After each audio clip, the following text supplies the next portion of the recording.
sommes dans mon ancienne chambre, puisque nous sommes chez mes parents, voilà, qui contient ma collection d'objets liés à l'univers Star Wars.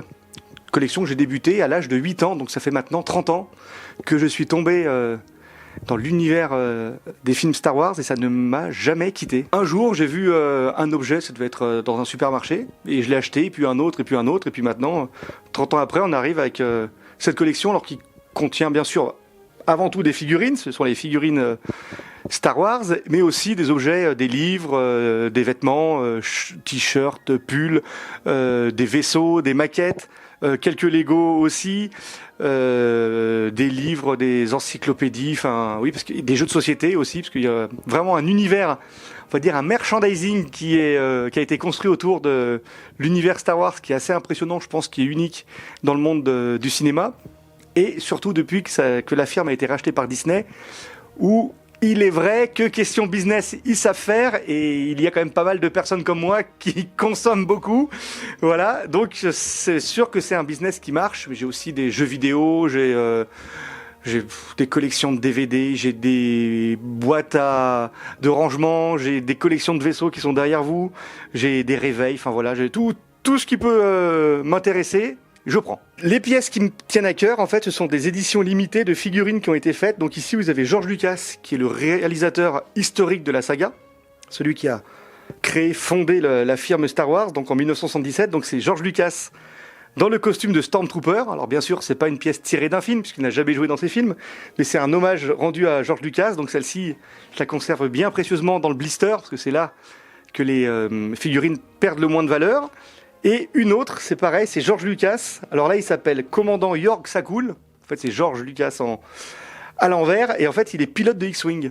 Donc voilà, ce sont des pièces un peu rares. Mais j'ai aussi pas mal de belles pièces, des éditions originales des années 1977, 80, 83, voilà. Mais qui ne sont pas dans le blister, parce que je n'ai pas réussi à les trouver avec. Le personnage le plus intéressant, c'est Dark Vador. Puisque, en fait, la première trilogie, puis la deuxième, est centrée sur lui. Et que l'on voit un peu le cheminement du personnage, comment est-ce qu'il a pu devenir mauvais en basculant du côté obscur, et puis ensuite comment est-ce qu'il a pu le chemin de la rédemption en fait, et c'est aussi tous les liens père-fils. Et puis quand on parle d'un grand méchant dans le cinéma, on pense tout de suite à Dark Vador. Voilà, parfois pour rigoler, pour faire peur aux gens, je mets son casque, et c'est toujours sympa de se prendre pour Dark Vador. Voilà. Celle-ci est très sympa, c'est le réveil. Voilà, c'est le réveil Star Wars, Dark Vador. Et pour moi, c'est une de mes plus belles pièces. Parce que tout à l'heure, vous m'avez demandé quel était mon personnage préféré. Alors, des films, bien sûr, c'est Dark Vador. Mais de ce qu'on appelle l'univers étendu, en fait, c'est tout ce qui a été créé autour de Star Wars qui n'appartient pas dans les films. C'est un personnage que j'ai connu en lisant un livre qui s'appelait L'héritier de l'Empire. Et c'est le grand amiral Thrawn. Voilà, c'est un personnage qui n'apparaît pas dans les films, mais je l'ai en figurine, je suis très content.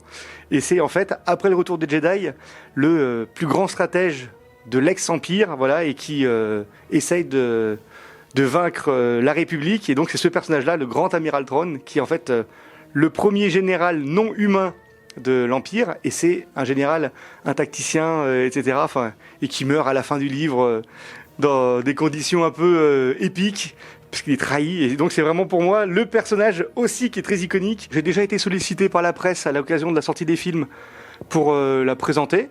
Alors je sais que quand la famille vient, ils aiment toujours jeter un petit coup d'œil pour savoir où j'en suis, s'il y a des nouvelles pièces, etc.